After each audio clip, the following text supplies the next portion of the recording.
किसी ने बड़े कमाल की बात कही है कि वक्त की सबसे खूबसूरत बात यह है कि अच्छा चल रहा हो या बुरा चल रहा हो, वक्त बड़ी जल्दी कट जाता है।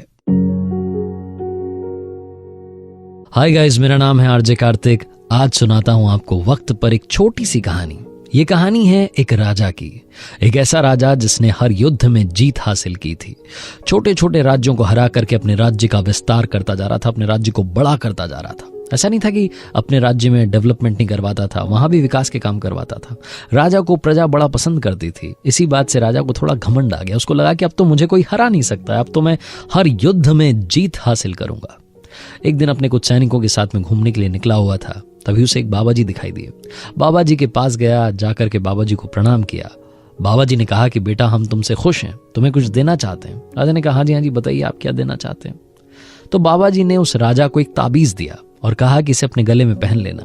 इस ताबीज में एक मंत्र है। इस ताबीज को तब खोलना जब तुम सबसे ज्यादा मुश्किल में हो, जब तुम्हें लगे कि तुम्हारी आंखों के सामने अंधेरा है, अब तुम्हारी जिंदगी खत्म होने वाली है, तब तुम ये ताबीज खोलना।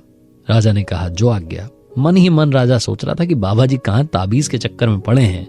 मैं ऐसा राजा बन चुका हूं जिसे कोई हरा नहीं सकता, जिससे सिर्फ और सिर्फ जीत हासिल होगी। आस पड़ोस के जितने राज्य के राजा थे वो मन ही मन सोच रहे थे कि यार क्या किया जाए, कैसे इस पर अटैक किया जाए, कैसे इसको हराया जाए।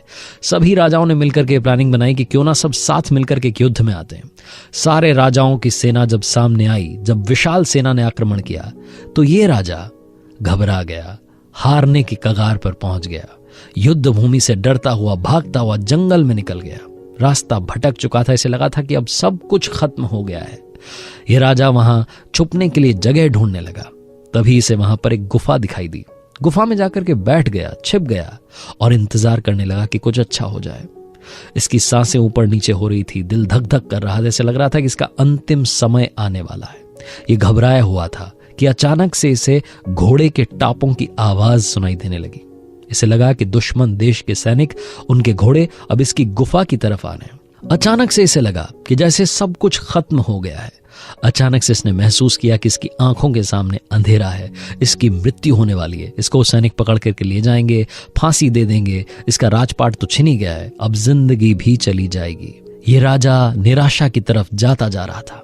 तभी से अचानक याद आया कि उन बाबा जी ने एक ताबीज दिया था जो गले में पहना हुआ था। फटाफट से इसने ताबीज निकाला, उसे खोला और उस मंत्र को पढ़ने लगा जो मंत्र बाबा जी ने कहा था कि इस ताबीज में लिखा हुआ है। उसने ताबीज खोला तो अंदर एक कागज की चिट्ठी थी। उस कागज की चिट्ठी को खोला तो उस पर लिखा हुआ था, ये भी कट जाएगा।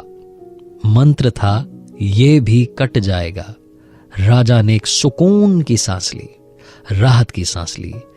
एक बार फिर से ऊपर वाले का धन्यवाद किया कि भगवान आपका धन्यवाद, आपने मुझे जिंदा तो रखा। हे ऊपर वाले, आपका शुक्रिया।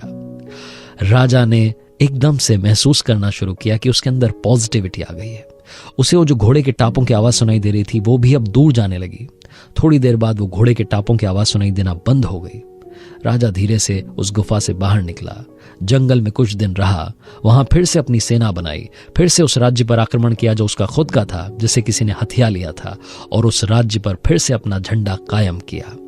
छोटी सी कहानी बहुत बड़ी बात सिखाती है। जिंदगी में घबराइएगा मत, क्योंकि अच्छा चल रहा हो या बुरा चल रहा हो, ये भी कट जाएगा। बड़े से बड़े संकट टल जाएंगे। अगर आप चैंपियन हैं, चैंपियन की तरह सोचते हैं, तो आप चैंपियन ही बने रहेंगे।